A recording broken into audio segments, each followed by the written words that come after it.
Alright, you guys, we're going to continue with the parametric equations. Your goal right here is to 13 to 33 odd.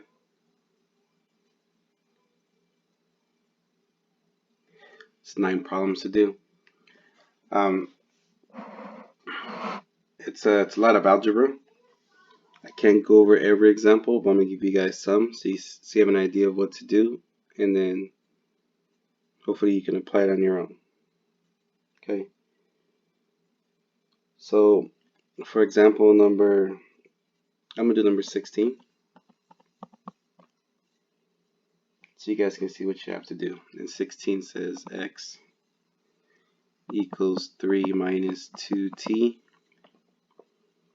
y equals 2 plus 3t. Alright, so there's two things you need to do. It says sketch the curve and then write as a rectangular equation. Okay, so same thing we did on Monday. Now the difference is they don't tell you what t is, okay, because this is one continuous function. So just pick a few points, okay,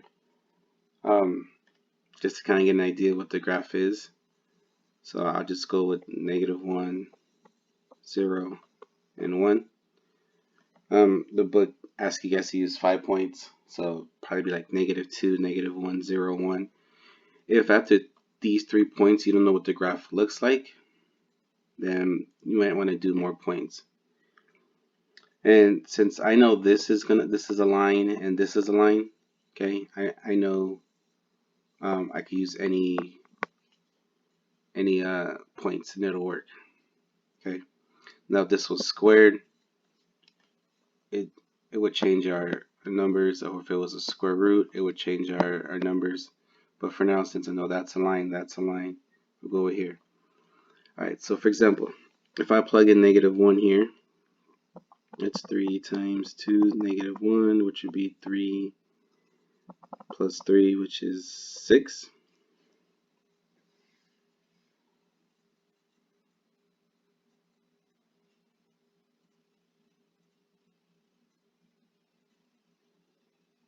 Sorry, which is 5. Okay, so again, over here, this would be 2 plus 3 times -1, which would be 2 minus 3, which would be -1. So that's our first point, 5, -1. Okay, now I'm going to change this to 0. And this becomes 3, and this becomes 2.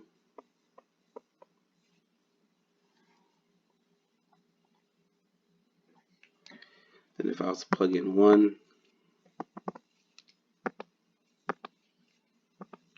this would be 3 minus 2, and this would be 2 plus 3, so this would be 1, 5. Okay, so now the graph. Alright, so 1, 2, 3, 4, 5. Oops. 5, -1. 3, 2. 1, 3, 2. 1, 5. 1, 2, 3, 4, 5. Okay, like I said, I know it's a straight line, and it continues on forever. Okay. Now the question is, which direction is this line going? Well, as you can see, when I started off with my negative numbers, it started off on the right side and it's going left. So this is going in this direction. Okay, so don't put these arrows at the end. I don't know why it's not working now. Okay, so just draw the line, and then since it's going in that direction, because this was our first point, our second point, our third point is going in this direction. That's how we would do it. Okay, now for B, write a rectangular equation. Alright, so just a couple steps here. First step, solve for t. And we're always going to start with x. Okay. So I have x minus, or x equals 3 minus 2t. I'm going to solve for t. Okay. And just to make it easier for me, instead of putting it like this, I'm just going to move it over here, equals x. You guys should know that's the same thing. And I'm just going to do minus 3 minus 3, negative 2t equals x minus 3, divide by negative 2. We get t equals negative x over 2, and negative negatives plus 3 over 2.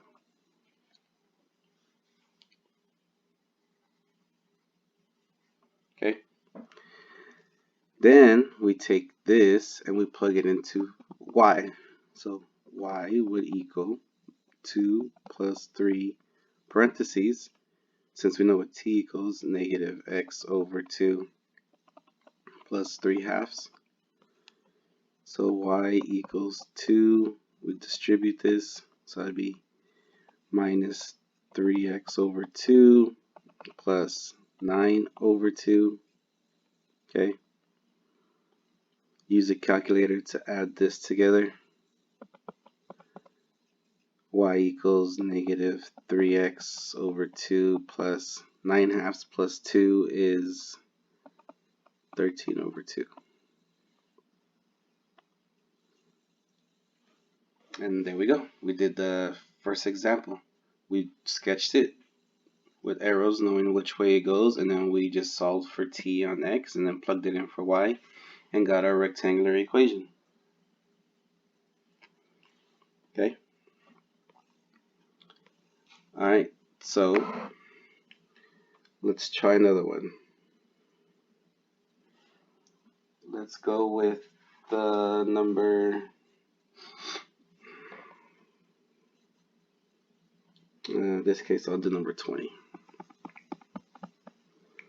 which is x equals negative t squared, y equals t over 3. Okay, so this right here is a square, that's a parabola, and t over 3 is just a line, so we're looking at the parabola here. Okay, so let's just let's pick some numbers. Again, let me just start off with negative 1, 0, and 1 for this example. So when I plug in negative 1, this would be negative 1 squared, which would be negative 1. So this is just negative 1. Plug in negative 1 there, and you get negative 1/3.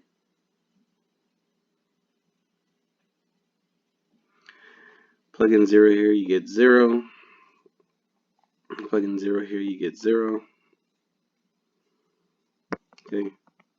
Plug in positive 1, you're still going to get negative 1. Plug in positive 1, you get 1/3. Alright, this is good because as I can see here, this is starting to repeat itself. Alright, so if I was to graph this,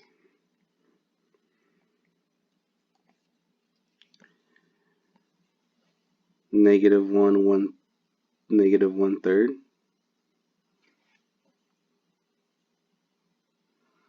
is somewhere, I don't know, right here. 0, 0, negative 1 and 1/3, or positive 1/3 is right here. So I had it backwards. This would be negative 1. This would be the first point, second point, third point.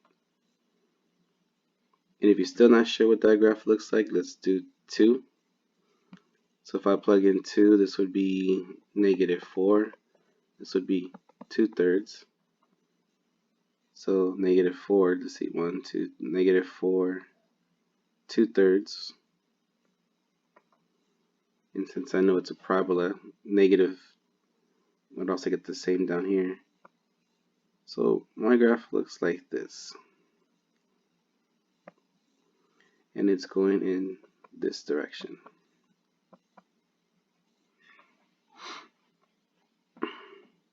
Okay. Now the second part. Alright. X equals negative t squared. And like I said, for this example, I'm going to put it on this side. Alright.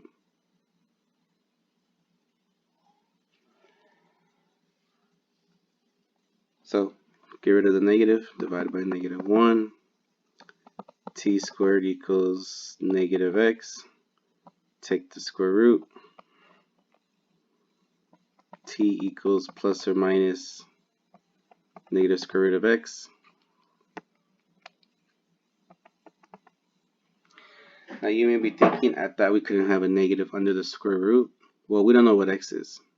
Okay, we could say x is negative 1, and then that'll make this positive. Okay, so let's just continue from there.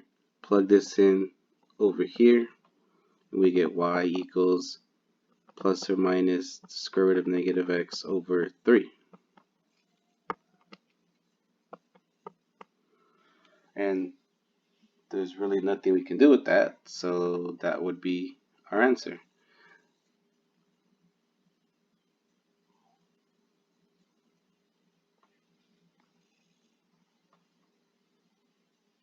Okay, now I think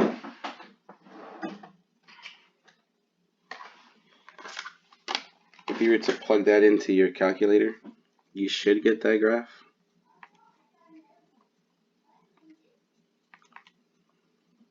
Let me just double check. Y equals, I'm just going to put positive square root of x, square root of negative x divided by 3. And then I'm going to go to y2 and put negative square root of x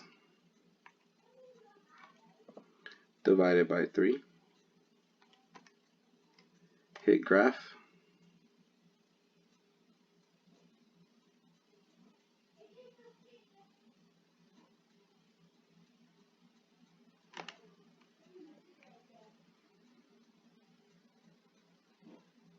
And we kind of get the graph.